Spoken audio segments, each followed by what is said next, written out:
Bueno, en los siguientes 25 minutos vamos a hablar sobre fisiología cardiovascular. Es la agenda que vamos a abordar. Vamos a ver un poco de transporte de oxígeno, función de retorno venoso, función cardíaca y un poco de acoplamiento ventrículo-arterial. Y quiero platicarles que cuando me contactaron o me invitaron a este curso, congreso, estaba muy feliz, pero después me dijeron, pues vas a hablar de fisiología. Dije, híjole, ¿no? Bueno, está bien. Pero pues me puse a leer, a tratar de recordar y me di cuenta que en verdad el conocimiento que tenemos de fisiología de repente es muy limitado y tuve que irme a revisar otra vez desde lo básico para tratar de comprender mejor todo esto y poder platicar con ustedes. Y me encontré de repente con esta frase del doctor Magner que dice: cualquier respuesta clínica a un tratamiento que nosotros demos en el paciente solo puede ser dentro de lo fisiológicamente posible. Eso quiere decir que para que nosotros podamos predecir qué es lo que va a pasar con un paciente, tenemos que conocer muy bien la fisiología porque sobre eso es donde se va a mover el paciente.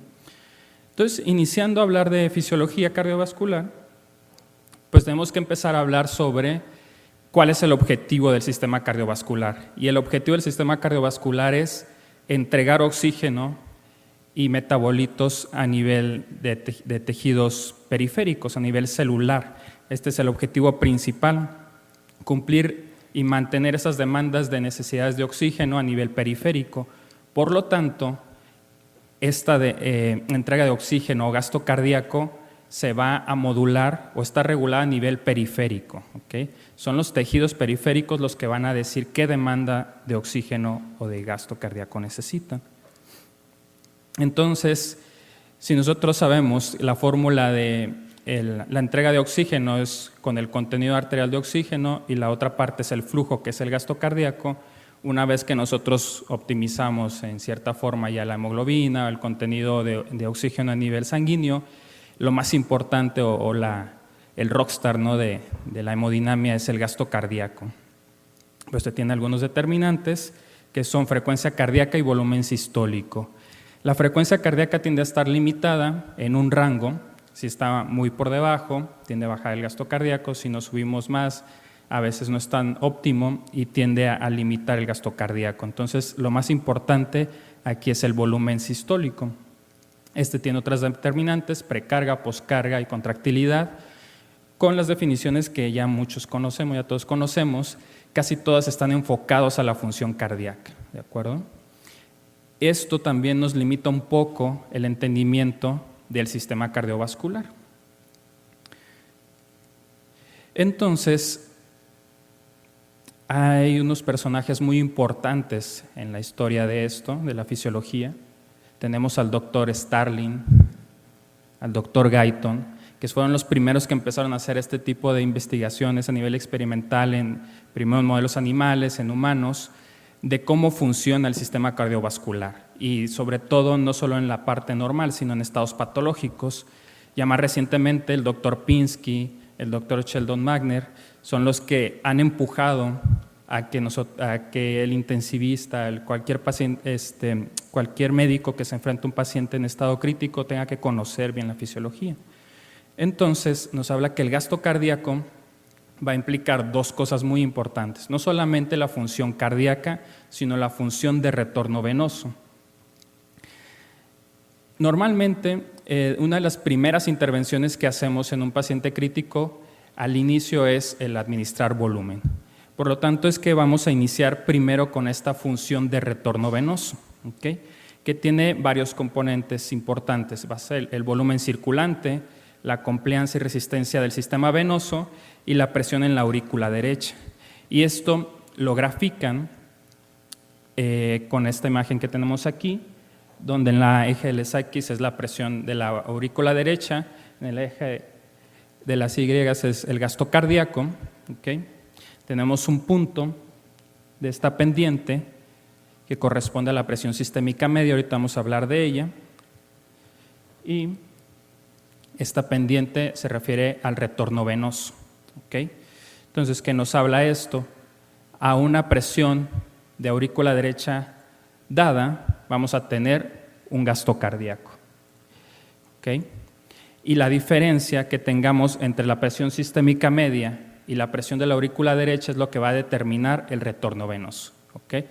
Entonces, ¿qué quiere decir? Cuando tengamos más gradiente, vamos a aumentar el retorno venoso y por lo tanto el gasto cardíaco, pero tiene una limitante. Si vemos aquí, esta curva se aplana después del cero. O sea, no podemos tener una presión de la aurícula derecha por debajo de cero porque después de ahí el retorno ya no aumenta más, ya no va a aumentar más el gasto cardíaco. Entonces vamos a empezar con el volumen. ¿Okay? Cuando hablamos de volumen, hay que tener primero un concepto muy importante, que es que el volumen circulante es constante, ese no cambia en estados normales. Para nosotros tenemos un volumen circulante constante, pero se puede ser dividido en dos partes, uno que es el volumen no estresado y el otro que es el volumen estresado. Todos aquí tenemos volumen estresado. Este volumen estresado es el que produce una presión sobre la parietal, un estrés parietal sobre las venas, que hace esta presión de retorno hacia la aurícula derecha o hacia el corazón.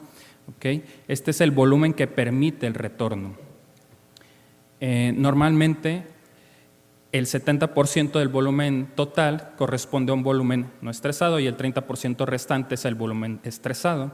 Entonces, para un paciente de 70 kilos en el que el volumen circulante es de 5 litros, aproximadamente entre 1.4 y 1.5 litros corresponde a volumen estresado. ¿Okay? Esta es una de las principales razones fisiológicas por las que la mayoría de las veces una intervención de administrar volumen al paciente en forma inicial tiende a ser razonable, ¿no? Porque en estados patológicos se puede alterar, se pueden perder este volumen de estrés. ¿Okay? Pero si nosotros administramos volumen en un paciente que ya tiene volumen de estrés, lo único que vamos a causar, no vamos a aumentar el retorno venoso, sino la fuga capilar, ¿no? O que se distribuya ese volumen en otros compartimentos, a veces, la mayoría de las veces a nivel pulmonar. La otra es la complianza venosa. ¿Okay? Tenemos este sistema, es un circuito cerrado, tenemos la bomba. Esta bomba expulsa sangre. Si fuera este circuito un tubo rígido, lo que va a hacer es que no va a haber un flujo porque la presión se va a igualar en todas sus regiones. ¿Okay? Entonces, el tener un sistema complaciente que pueda recibir y distribuir ese volumen sistólico proveniente del corazón es lo que va a producir un flujo continuo y un flujo pulsátil. ¿Okay? Y otra cosa importante que hay que ver en el sistema venoso es además la capacitancia, que está en relación a la complianza también. Pero la capacitancia se refiere a la cantidad de volumen que pueden tener este sistema. A nivel venoso sistémico periférico es el sistema de mayor capacitancia, es donde más el volumen se encuentra en su mayor proporción. Entonces, en un estado en el que se pierde, o sea, aumenta la capacitancia por una vasodilatación, aunque tengamos el mismo volumen, perdemos volumen de estrés. ¿Okay? Y a lo mejor otra forma para generar volumen de estrés es disminuir esta capacitancia, o sea, hacer más pequeño el sistema, que entonces va a generar un volumen de estrés y va a generar retorno. ¿Okay? Con un estímulo adrenérgico importante, más o menos se puede llegar a reclutar hasta aproximadamente 18 a 20 mililitros por kilo de volumen de estrés.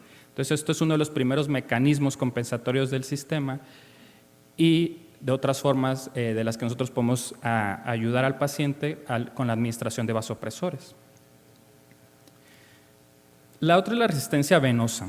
¿Okay? Esta se refiere a la ley de Ohm, en la que si nosotros conocemos o recordamos la fórmula de resistencias, se refiere a la diferencia de presiones de entrada y de salida del sistema entre el flujo. Normalmente nosotros la conocemos como la resistencia vascular periférica, que es la PAM, que es la presión de entrada del circuito, menos la PVC, que es la presión de salida del circuito, entre el flujo, en este caso el gasto cardíaco. Pero en el compartimento venoso no funciona así. Aquí estrictamente tendríamos que hablar de la presión sistémica media menos la PVC entre el retorno venoso, que este sería el flujo de retorno al corazón. ¿Okay? Entonces, la presión sistémica media, ¿qué es?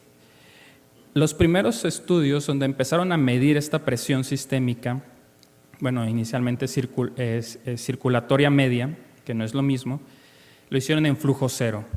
En modelos animales paraban todo el circuito y medían la presión que se mantenía en el circuito después de haber parado el corazón, en un flujo cero, donde se igualan todas las presiones. ¿Okay? Esta es la presión que genera el volumen de estrés. La presión parietal en el sistema, esa es la presión circulatoria media de todo el circuito, incluyendo cámaras cardíacas y a nivel pulmonar. La presión sistémica media es solamente el circuito venoso, ¿okay? Que esta presión sistémica media es la que va a producir la presión de retorno. ¿Okay? Entonces, es lo mismo, pero no es igual. A flujo cero son iguales, tanto la presión sistémica media como la circulatoria media. En un flujo normal tiende a ser normales, normalmente la presión sistémica media tiende a ser un poco más baja, pero en estados patológicos pueden ser totalmente discordantes. O la circulatoria media ser más alta que la sistémica o al contrario, ¿no? Entonces, esta es la presión que genera el volumen de estrés sobre el parietal que produce este flujo de retorno. ¿Okay? Y la otra parte es la presión de la aurícula derecha o la PVC. Esta nos habla estrictamente de la función cardíaca. Esto no tiene nada que ver con que nosotros administremos más volumen o si el retorno, la complianza. Esto es puramente la función cardíaca, ¿okay? Y es una de las formas más efectivas de producir retorno venoso. Ya hemos hablado por la fórmula de resistencias que si esta diferencial entre la sistémica media y la PVC es mayor, nos va a producir mayor de retorno. Entonces, la mejor forma que puede hacer el corazón es llevar la PVC a cero. Si recordamos la gráfica, ahí es donde se limita de que pueda seguir aumentando este gasto cardíaco. Entonces, normalmente, si vemos esta imagen igual de latina, tenemos un volumen de estrés. En el paciente normal, la presión sistémica media está entre 7 y 8. En los estudios en los que se han hecho en pacientes críticos, está alrededor de 14. ¿Okay? Normalmente hay un diferencial entre 4 y 8, aunque es pequeño, pero permite este retorno. Si nosotros aumentáramos la presión de la aurícula derecha, casi igualamos, ¿no?, las presiones y obviamente va a limitar este flujo de retorno. ¿Okay? La otra es la curva de función cardíaca o la curva de Starling, ¿okay?, que esta corresponde a un estado específico contráctil del corazón, de complianza diastólica y de poscarga específica, y esta se caracteriza por tener dos partes, que es una parte ascendente, ¿okay?, y una parte plana. ¿Qué quiere decir? En la parte ascendente, que si nosotros aumentamos la presión en la aurícula derecha, va a aumentar el gasto cardíaco en forma proporcional o exponencial. ¿Okay? Es una parte que se le conoce como precarga dependiente. O sea, el gasto cardíaco va a aumentar una vez que se aumente el volumen diastólico final, ¿okay?, por la ley de Frank-Starling. Y la otra zona donde es precarga independiente, o sea, por más que nosotros aumentemos el retorno o la presión en la aurícula o el volumen telediastólico, no va a aumentar el gasto cardíaco en la misma proporción e incluso podemos generar complicaciones. ¿Okay? Esta curva es la que explica por qué hacemos un reto por qué vemos si el paciente es respondedor o no a volumen. Entonces nosotros estamos tratando de probar cuál es su reserva de precarga, en qué parte de la curva se encuentra. ¿Okay? Entonces lo que nosotros hacemos al pasar volumen no es optimizar la precarga. Si quisiéramos optimizar la precarga, tendríamos que llevar la presión de la aurícula derecha a cero, no tratar de aumentarla. Entonces, lo que estamos haciendo aquí es agotar la reserva de precarga del paciente, ¿okay?, que estamos tratando de llevarlo con la pendiente hacia arriba. Entonces, esta curva se puede modificar dependiendo del estado del paciente. Si aumenta la contractilidad, si disminuye la complianza a nivel la complianza a nivel ventricular y disminuye la poscarga, esta curva se va a dirigir hacia arriba y hacia su izquierda. Y al contrario, si baja la contractilidad, disminuye la complianza ventricular y aumenta la poscarga, esta curva se hace hacia abajo y hacia la derecha. Entonces vemos que su reserva de precarga obviamente está más limitada.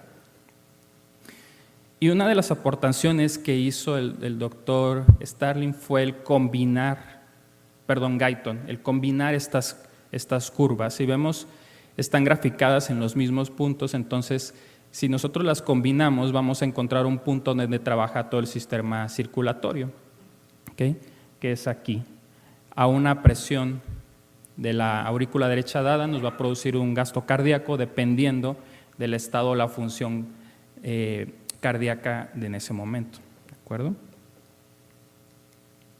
Si nosotros aumentamos la presión sistémica media, ya sea aumentando el volumen, disminuyendo la complianza venosa, aumentando o disminuyendo la capacitancia del sistema, lo que vamos a hacer es que la curva de retorno venoso la vamos a hacer hacia arriba, va a aumentar el gasto cardíaco, ¿no? Si vemos aquí es donde se aumenta. Ahora, si lo que hacemos es disminuir esa resistencia al flujo con el mismo volumen intravascular, eso quiere decir que la presión sistémica media es la misma, también vamos a aumentar el gasto cardíaco, ¿okay? Esto es cuando el corazón es sano, ¿no? Ahora, si nosotros vemos que la función disminuye, pues obviamente nuestro sitio en el que podemos maniobrar para modificar el retorno venoso pues es más limitado. Ahora, esta curva de función cardíaca tiene ciertas limitantes, por eso es que después el doctor Suga y Sugawa en los 70s hicieron una serie de experimentos para tratar de aislar la función contráctil del corazón. Identificaron esta curva, un bucle de presión-volumen de función cardíaca. ¿Y esta qué nos traduce? Nos traduce la eficiencia de respuesta cardíaca a las demandas de aumento del gasto cardíaco o de la entrega de oxígeno, ¿okay? Tiene varias partes. La primera, que es en la diástole, eso habla de la complianza del ventrículo. Este va de un ventrículo de ser muy compliante a volúmenes muy bajos, y si nosotros lo llevamos a volúmenes máximos disminuye la complianza, ¿okay? Aquí habla prácticamente dependiente de precarga, pero va a estar limitado, uno por el pericardio y otro por el citoesqueleto del miocardio, ¿okay? La otra parte, que es la sístole, ¿okay? Esto nos habla de la función contráctil intrínseca del corazón. Hay dos formas de ver la contractilidad. Una es tratando de utilizar la fórmula de la ley de Laplace, en donde habla de la tensión parietral, aunque tiene limitantes porque es muy dependiente de precarga. Si nosotros aumentamos el volumen diastólico, aumenta la tensión en la pared, ¿sí? Y aumenta la contractilidad por la ley de Frank-Starling, y además de que asume que es un ventrículo esférico. Otras formas de verlo es la tasa de presión o de fuerza de acortamiento de la miofibrilla en el tiempo, que es conocido como el dPdt, o la velocidad máxima que alcanza esta miofibrilla de acortamiento. Después viene la siguiente fase, que es la de eyección. Una vez que se abren la válvula aórtica, ahora sí produce el volumen sistólico que va a corresponder a esta parte, ¿okay? Qué tan ancha es el bucle, y va a ser dependiente en forma lineal de la poscarga, ¿okay? Llega a un punto máximo que se va a trabajar sobre esta pendiente, ¿okay? Que es la relación presión-volumen sistólica final, y finalmente ya la fase de relajación, y comienza de nuevo el ciclo. Entonces, esta pendiente es importante porque nos va a hablar de la estancia del ventrículo y de la poscarga del ventrículo. Hay que tener en cuenta que esta es una estancia que varía en el tiempo, es tiempo variable, ¿okay? Entonces, el ventrículo izquierdo inicia con una elastancia, ¿okay? que va de ser una elastancia menor a ser mayor, ¿okay? O sea, un ventrículo que permite volumen a un ventrículo que aumenta su presión y disminuye el volumen dentro, ¿okay? En el tiempo, ¿de acuerdo? Entonces, si tenemos una poscarga que es constante, aumentar la contractilidad o la precarga siempre va a caer en esta misma pendiente, ¿okay? Y después podemos identificar dos zonas de este bucle. Primero, esta área que es el trabajo mecánico externo, o sea, el trabajo útil, el volumen sistólico del paciente. Y hay una zona por debajo y a la izquierda que es el trabajo potencial, o sea, es un trabajo que el ventrículo consume oxígeno, pero ese volumen que queda ahí no lo expulsa, ¿de acuerdo? Toda esta área corresponde al consumo miocárdico de oxígeno. Entonces, esto nos va a decir qué tan eficiente es el corazón para convertir esa energía química de consumo de oxígeno en energía mecánica de producir un volumen sistólico. ¿Okay? La otra, aquí tenemos otra pendiente que cruza a la pendiente de la elastancia ventricular, que esta es la elastancia de la aorta. ¿Okay? Entonces, aquí es importante la interacción de las dos elastancias. ¿Okay? Para mí es más fácil entenderlo así. ¿Okay? Tenemos un ventrículo izquierdo, que ya hemos hablado que va de una elastancia menor a mayor en el tiempo, y una aorta que la elastancia va de mayor a menor, igual en el tiempo. Entonces, es como si quisiéramos transferir el aire de un globo a otro. ¿Okay? ¿Qué sería más fácil? Si los dos sistemas tuvieran la misma elastancia, obviamente es más fácil transferir el aire de un globo a otro, ¿de acuerdo? Eso es lo que se le conoce como el acoplamiento ventriculoarterial. ¿Okay? Si una de estas elastancias está por arriba o por abajo del otro sistema, si no están acoplados, entonces es cuando se produce este desbalance por aumentos de poscarga. ¿Okay? Entonces, esta es la curva normal. Si nosotros llegamos a ver una disminución en la elastancia ventricular o un aumento en la elastancia aórtica, vemos este tipo de curva, ¿no? Donde además de que aumenta el consumo de oxígeno, el trabajo útil pues, es muy bajo, ¿no? Vemos mucha energía malgastada en este corazón.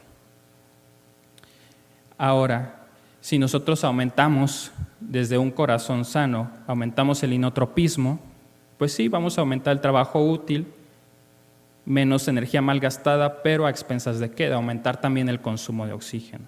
¿Okay? Entonces, esta relación es lo que nos habla de qué tan eficiente va a ser este corazón. Entonces, ¿cuál es el objetivo de esa función cardíaca?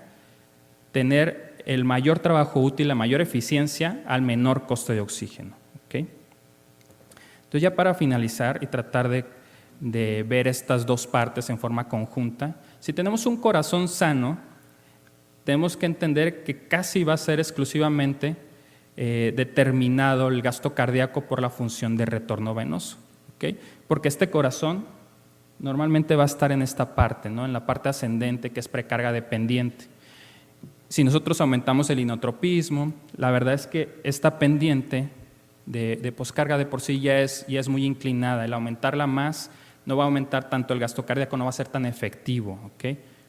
Como ya vimos. Al contrario, si tenemos un corazón en falla, ese gasto cardíaco va a depender de la poscarga y contractilidad. Si vemos entonces en nuestra curva de función de retorno venoso va a estar limitado, ¿no? esa capacidad de responder a los aumentos de la precarga o del retorno venoso. Al contrario, aquí sí vamos a ver cambios si aumentamos la contractilidad o disminuimos la poscarga. Entonces, para finalizar, quiero que nos quedemos con esto.